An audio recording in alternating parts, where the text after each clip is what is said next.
Hello everybody, Tony Colombini here for Jet Performance. We're down at my neighbor Sean's house. We're installing a new Jet PowerFlow mass airflow sensor for his Toyota Tacoma with a 3.5 liter 6-cylinder.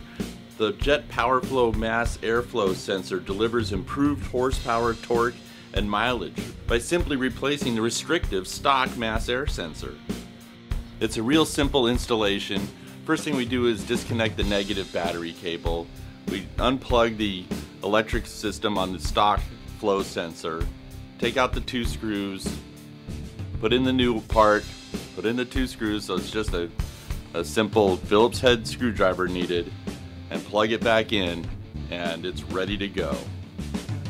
The flow bench tested design of the Jet mass air sensor provides airflow increases up to 45% and installs in 10 minutes or less.